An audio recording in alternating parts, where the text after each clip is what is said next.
আপনি দেখবেন পৃথিবীতে সেই মানুষ সবচাইতে বেশি কষ্টে থাকে যে কাউকে কষ্ট দেয় না।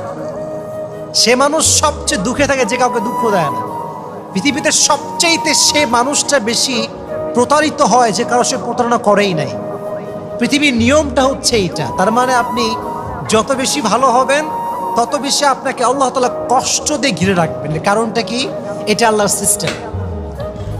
আমরা কাউকে কষ্ট দিই না কখন? যখন ভালো। এটা আল্লাহর সিস্টেম। আমরা কাউকে কষ্ট দিই না কখন? যখন ভালোবাসি। ভালোবাসলে আমরা কষ্ট দিতে চাই না, কিন্তু আল্লাহর সিস্টেমটা হচ্ছে আল্লাহ যত বেশি ভালোবাসে তত বেশি পরীক্ষা করে। আল্লাহ যত বেশি ভালোবাসে তত বেশি কষ্ট দেয়। কারণটা কি জানেন? কারণ আল্লাহ আপনাকে জান্নাত দিতে চায়। সুবহানাল্লাহ পড়েন। জীবন এটা সহজ নয়, জীবন চলার পথ সহজ নয়, এটাকে সহজ করে নিতে হয়। কখনো সবর করে, কখনো ক্ষমা করে, কখনো অন্যকে ইগনোর করে, কখনো দোয়া করে, কখনো আল্লাহর উপর তাওয়াক্কুল করে, ঠিক কিনা? বেশিরভাগ পাপ এই জিহ্বা দিয়ে হয়। কি দিয়ে হয়?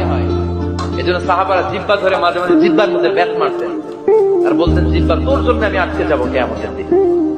আমলিক আলাইকা লিসানাক, নিজের জিহ্বার মালিক নিজে হন।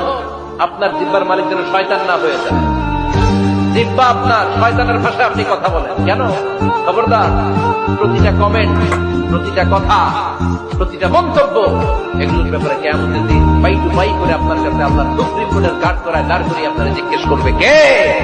মানুষের কাছে যত বেশি আশা করবা তত বেশি কষ্ট পাবা।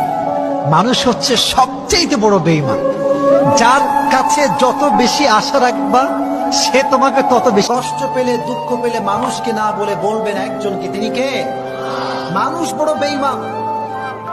মানুষকে কষ্টের কথা বলবেন, কাটা ঘায়ে লবণের ছিটা মারবে।